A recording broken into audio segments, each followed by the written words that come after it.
Livro de Hebreus, capítulo 9 e versículo 28, um texto bíblico muito conhecido, não tanto quanto o de número 27, mas também é muito conhecido dos leitores da Bíblia.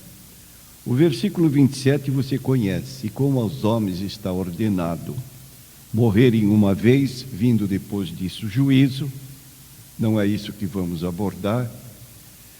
O 28, assim também Cristo, oferecendo-se uma vez para tirar os pecados de muitos, aparecerá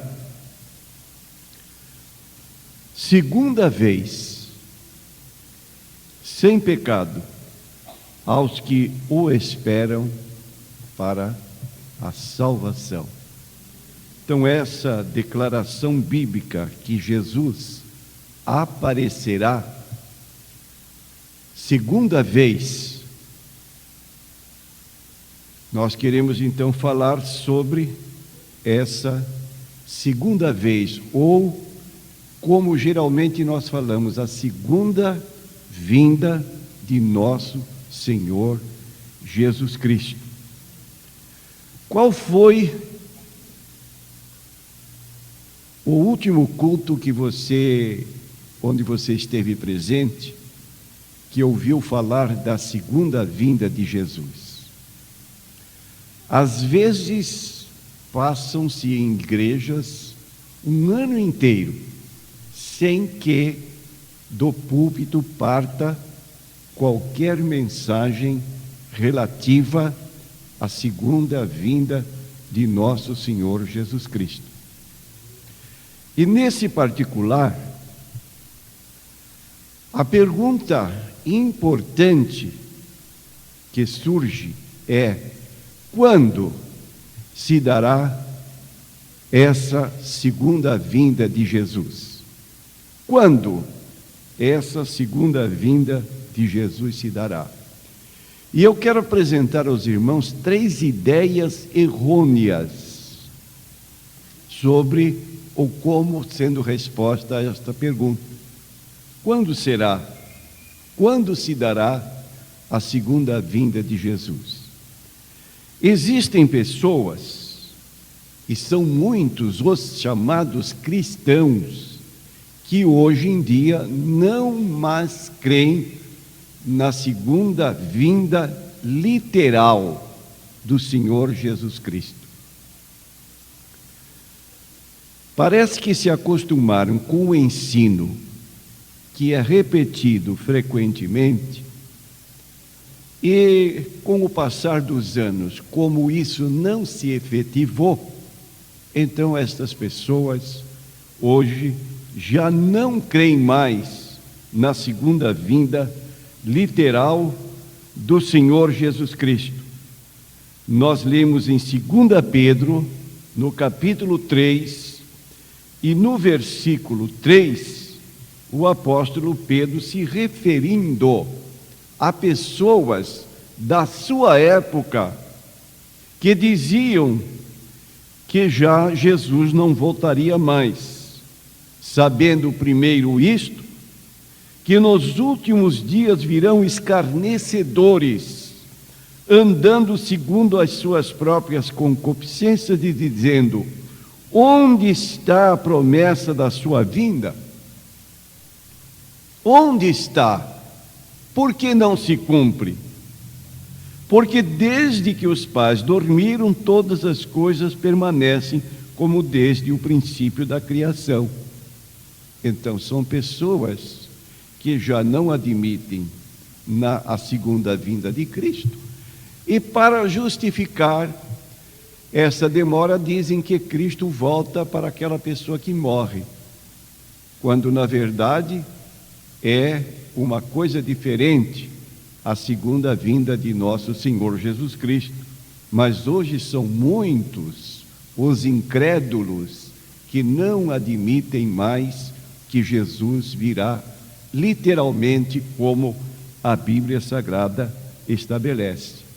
Isso é uma ideia errônea. Cuidado, irmãos, com crentes incrédulos que já não acreditam mais na segunda vinda de Jesus. Outro grupo que tem ideias errôneas nesse sentido é que afirmam que Jesus Cristo já voltou. Você não tem mais que aguardar a segunda vinda de Cristo, porque isto já se deu. E aí você pergunta, quando se deu? Você precisa ter olhos do entendimento aberto para compreender que a vinda de Jesus já se deu no dia 31 de outubro de 1874. Pessoas que têm olhos do entendimento aberto perceberam, mas se você não tiver olhos do entendimento aberto, você não vai perceber. Sabe quem fala assim? São as testemunhas de Jeová. Depois mudaram de 1874 e hoje ensinam. A evidência bíblica mostra que no ano de 1914 Jesus voltou e começou a reinar. Então, são pessoas que não estão mais aguardando a volta de Cristo e que afirmam que Jesus já veio. Logo, não se tem mais nada que esperar, porque isto já aconteceu. É uma segunda ideia errônea que certos grupos religiosos mantêm com relação à segunda vinda de Cristo. Uma terceira ideia que tem sido sustentada por algum tempo por outros grupos religiosos é marcar data para a segunda vinda de Jesus Cristo. Nós tivemos no Paraná um pastor que por muitos anos afirmou que ele foi à cidade de Jerusalém fazer um passeio turístico e chegando lá ele recebeu uma revelação e deu então que no ano de 2000, no dia 31 de dezembro do ano 2000, Jesus Cristo voltaria. E bateu nessa tecla, escreveu para vários jornais, mandou cartas, fez um alarde muito sério, principalmente na sua cidade. E nesse ínterim, enquanto se aproximava a data, ele tratou de mudar o estatuto da igreja, colocando ele como presidente e a sua esposa como primeira secretária, e conseguiram passar todos os bens patrimoniais da igreja para eles, e depois, quando se aproximava essa data final para a segunda vinda de Cristo, pegou um avião com sua esposa e foi para o exterior, foi embora, e o povo ficou aguardando a segunda vinda de Cristo no dia marcado e nada aconteceu. Pessoas que exploram a opinião pública, principalmente evangélica, marcando datas para esse evento glorioso que é a segunda vinda do Senhor Jesus Cristo. São ideias errôneas e nós perguntamos: qual é a posição correta que um cristão deve manter desde que ele crê no que diz o livro de Hebreus 9:28, Cristo veio uma primeira vez e virá uma segunda vez para aqueles que o aguardam para a salvação. A nossa atitude correta, à luz da Bíblia Sagrada, é uma atitude de expectativa. Se me perguntarem quando Jesus voltará, já que você crê que ele voltará, a minha resposta, baseada na Bíblia Sagrada, é que eu não tenho conhecimento, e ninguém tem conhecimento, do dia e da hora da volta do Senhor Jesus Cristo. Capítulo 24 de Mateus, o Senhor Jesus Cristo foi muito claro quando declarou a respeito de sua segunda vinda, o seguinte, que está no versículo 36 deste capítulo 24. Porém, daquele dia e hora ninguém sabe, nem os anjos do céu, nem o Filho, mas unicamente meu Pai. E como foi nos dias de Noé, assim será também a vinda do Filho do Homem. Porquanto, assim como nos dias anteriores ao dilúvio, comiam, bebiam, casavam, davam-se em casamento, até o dia em que Noé entrou na arca, e não o perceberam, até que veio o dilúvio e os levou a todos. Assim será também a vinda do Filho do Homem. Então, estando dois no campo, será levado um e deixado o outro. Estando duas moendo no moinho, será levada uma e deixada a outra. Vigiai, pois, porque não sabeis a que hora há de vir o vosso Senhor. Vigiai, porque não sabeis a hora em que há de vir o vosso Senhor. Nós ouvimos aqui na terça-feira pastor Natanael Filho se referir a uma declaração de Billy Graham, que lhe perguntaram: se você soubesse que amanhã Jesus voltaria, como você agiria?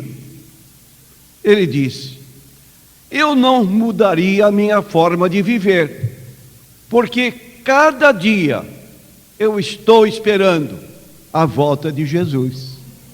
E eu pergunto para você, meu irmão, se você soubesse que amanhã Jesus voltaria, você sentiria a necessidade de mudar sua vida, porque você vê que não está adequado à vinda do Senhor Jesus Cristo? Ou você continuaria normalmente a sua vida, porque você vive numa atitude de expectativa, aguardando que a vinda de Cristo se dê a qualquer momento? Então eu quero dizer para você que a vinda de Cristo é iminente. Iminente significa que ela pode ocorrer a qualquer hora. Qualquer hora, isto pode se dar segundo o ensino correto da palavra de Deus. Capítulo 1 do livro de Atos dos Apóstolos, os discípulos perguntaram a Jesus, curiosos, para que eles dissessem alguma coisa, para que Jesus dissesse alguma coisa nesse sentido. Disseram eles: Senhor, restaurarás tu neste tempo o reino a Israel? Resposta: não vos pertence saber os tempos ou as estações que o Pai estabeleceu pelo seu próprio poder. Atos capítulo 1, versículo 7. Não vos compete saber os tempos e as estações que o Pai estabeleceu pelo seu próprio poder.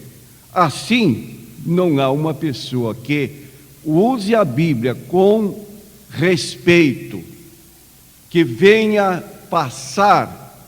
ir além do que está escrito e se aventure a declarar uma data sem base bíblica para que isto aconteça. Mas não é por causa disso que não tem acontecido.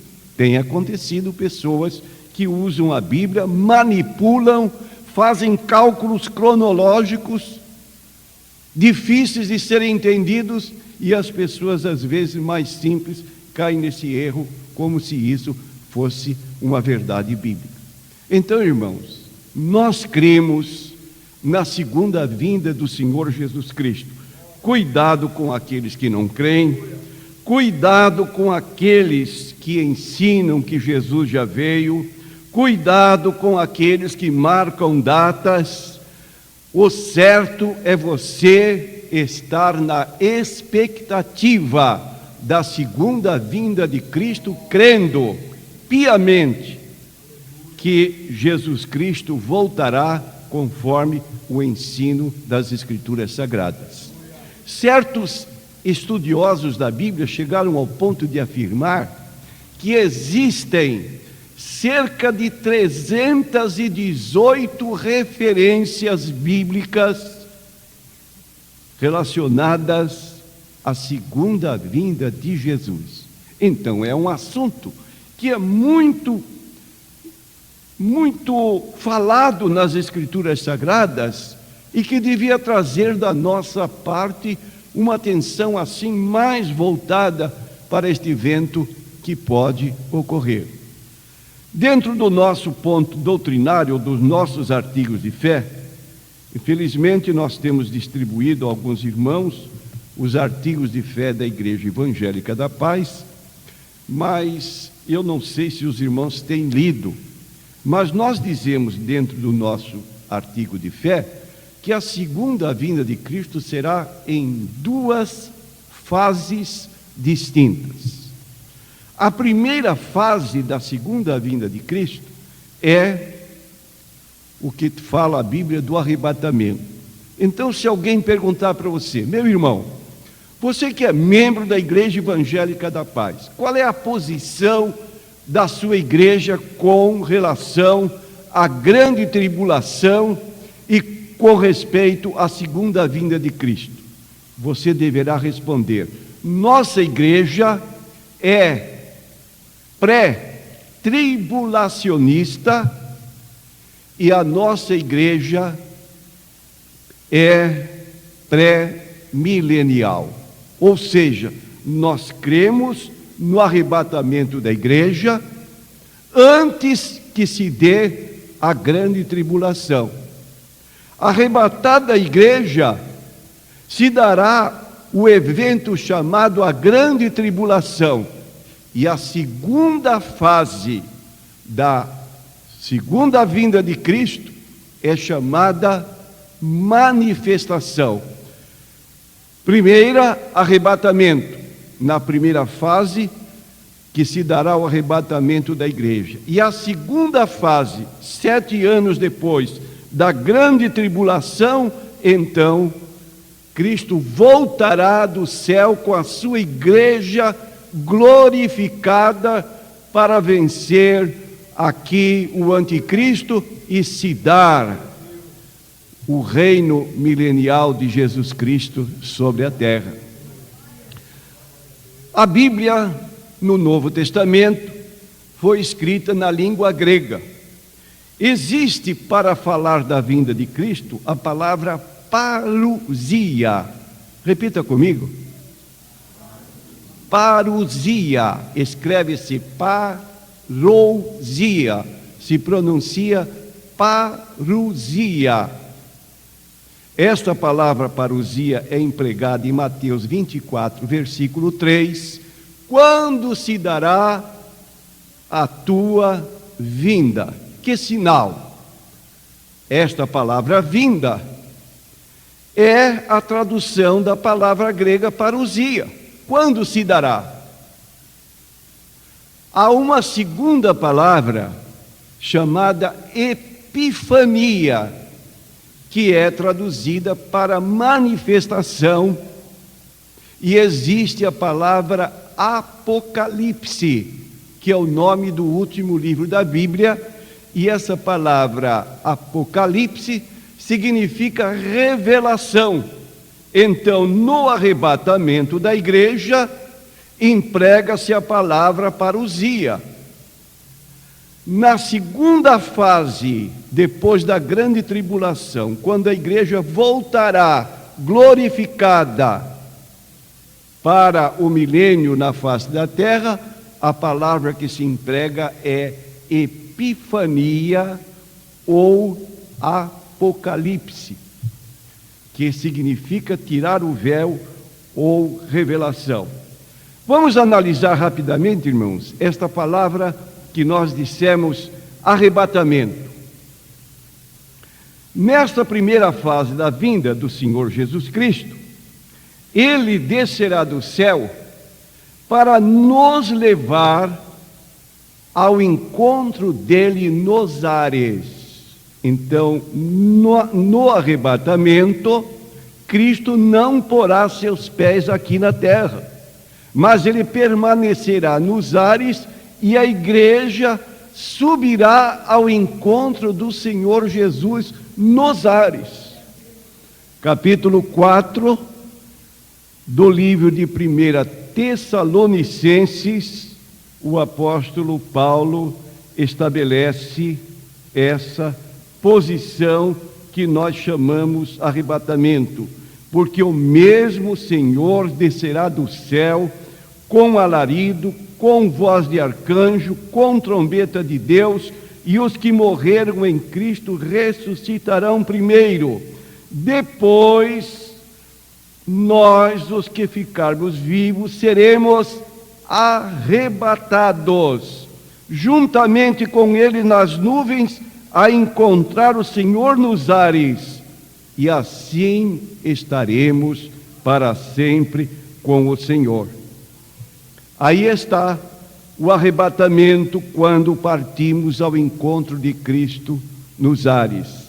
Esta palavra arrebatamento, ela é explicada no livro de 1 Coríntios, capítulo 15, e no versículo 52, diz assim, mostrando a rapidez desse acontecimento, quando aqueles que na terra estiverem preparados vão ser tirados repentinamente aqui da terra para subir ao encontro do Senhor Jesus nos ares.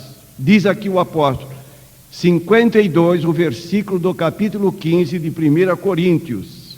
Num momento, num abrir e fechar de olhos, ante a última trombeta, porque a trombeta soará, e os mortos ressuscitarão incorruptíveis, e nós seremos transformados. Então, ser arrebatado para o encontro de Cristo nos ares será algo tão instantâneo que se qualifica como sendo um abrir e fechar de olhos. Por isso que diz o texto de Mateus 24 lido, 2 estarão no campo, um é atirado, o outro fica que nem percebe. 2 estarão na cama, um será tirado, o outro fica, nem percebe. Coisa assim tão repentina que a Bíblia classifica como num abrir e fechar de olhos. E agora, quem não estiver preparado, como ele poderá naquele momento tão rápido, instantâneo, tomar alguma providência para a sua preparação? Não dá tempo. Isso demonstra que a vinda de Cristo, nessa primeira fase, chamado arrebatamento, vai ser para aquelas pessoas que estão vigiando, conforme a palavra de Deus declara. E eu quero dizer, meu irmão, você pode ser um bom crente, eu também quero ser um bom crente, mas nós temos que confessar que às vezes nós erramos, e não é por aquele erro momentâneo, passageiro, que nós cometemos às vezes algo que é impróprio aos olhos de Deus, que vai nos impedir de seguir ou de ser arrebatados. Porque nós, embora sejamos imperfeitos, dentro de nós existe o anelo, existe o desejo de fazer a vontade de Deus, e se erramos, é quase que involuntariamente. Foi um momento que se deu quando a pessoa nem pensou que podia errar daquela forma. Perfeitos nós seremos quando estivermos na presença do Senhor Jesus Cristo. E a nossa luta hoje é, deixando o que ficou para trás e avançando para o que estão diante de nós, vamos prosseguir para o alvo, pelo prêmio da soberana vocação de Deus em Cristo Jesus. De modo que o crente hoje está nessa expectativa do arrebatamento, da primeira fase da vinda do Senhor. Quando a igreja for arrebatada, aqui no mundo se manifestará o que diz o capítulo 13 do livro do Apocalipse, a chamada besta, não é um animal selvagem, é um ser humano que age como se fosse uma besta, um animal. E nós sabemos que existem homens que agem como animais selvagens, cometem crimes tão hediondos que nós perguntamos: será que este ser é realmente um ser humano? Mas ele é um ser humano, só que age como se fosse uma besta. Surgirá um homem que a Bíblia chama, além de besta, chama de anticristo. A palavra anti significa contra, e essa palavra anti também significa imitador. É um ser que vai procurar imitar o que Cristo na realidade fez aqui na terra, e terá um seguidor chamado falso profeta. A igreja foi arrebatada, e como diz a palavra de Deus no livro de Apocalipse 3, versículo 10: como guardaste a palavra da minha paciência, eu também te guardarei na hora da tentação que há de vir sobre todo o mundo. Então o crente não vai passar pela grande tribulação. O crente vai ser arrebatado antes da grande tribulação. Por isso nós dizemos, somos pré-tribulacionistas. Acreditamos que se dará a grande tribulação, que terá duração de 7 anos, mas o crente que está preparado, vigiando, vai ser tirado antes da grande tribulação. Haverá crentes que ficarão para a grande tribulação, e nesse tempo, para alguém conseguir salvação, pessoas vivas que não vão ser arrebatadas, tiveram conhecimento do Evangelho, para poder se salvar, haverá o problema de resistir àquela senha que nós chamamos no capítulo 13 do Apocalipse, versículo 18, o selo da besta, o 666, Apocalipse 13, 18. Mas a igreja preparada subiu, ficarão aqueles crentes que hoje estão despreparados. Passado esse período de grande tribulação, então se dará a segunda vinda de Cristo, agora com a sua igreja glorificada, quando o Senhor Jesus Cristo porá seus pés aqui na terra e estabelecerá o seu milênio, o seu reino milenial, com a prisão do anticristo, da besta, que são a mesma pessoa, do falso profeta, e o próprio diabo será lançado no poço do abismo e ficará retido 1000 anos sem poder agir com as pessoas aqui na terra. Vamos ver o que nos diz aqui a palavra de Deus no livro de Daniel, capítulo 9, versículo 27, falando desta última semana de anos que se dará, ou quando se dará grande tribulação. Capítulo 9, versículo 27 do livro de Daniel, mostra esse ponto que estamos aqui analisando. Diz aqui: e ele firmará, é o anticristo, um concerto com muitos por 1 semana, e na metade da semana fará cessar o sacrifício e a oferta de manjares, e sobre a asa das abominações virá o assolador, e isso até a consumação, e o que está determinado será derramado sobre o assolador. Este assolador é o anticristo, sobre o qual Jesus terá vitória. Zacarias 14 e versículo 4 mostra que nesta segunda vinda de Cristo, na segunda fase, ele porá seus pés sobre o Monte das Oliveiras. E naquele dia estarão os seus pés sobre o Monte das Oliveiras, que está de fronte de Jerusalém para o oriente, e o Monte das Oliveiras será fendido pelo meio, para o oriente e para o ocidente, e haverá um vale muito grande, e metade do monte se apartará para o norte e a outra metade dele para o sul. Aqui está mostrando então que na segunda fase de Cristo, ele porá sobre seus pés, sobre o Monte das Oliveiras.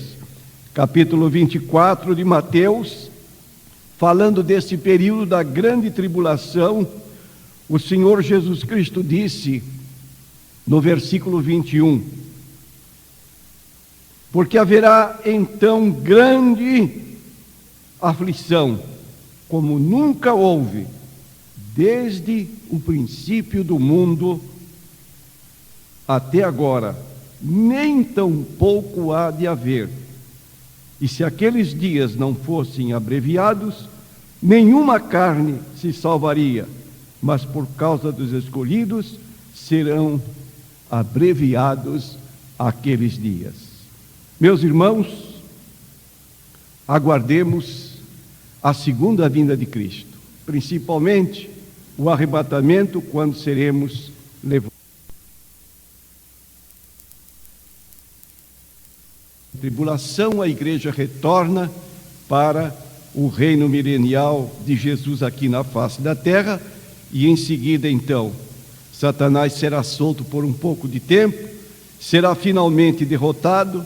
O final dele está no capítulo 20 do Apocalipse e versículo 10, quando declara o seguinte: e o diabo que os enganava foi lançado no lago de fogo e enxofre, onde está a besta e o falso profeta, e de dia e de noite será atormentado para todo sempre.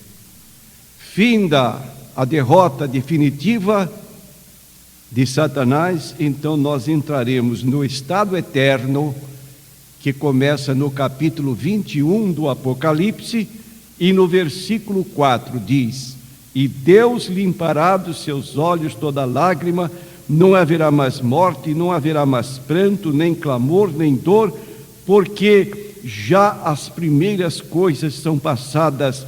E o que estava sentado sobre o trono disse: eis que faço nova todas as coisas. E disse-me: escreve, porque estas palavras são verdadeiras e fiéis.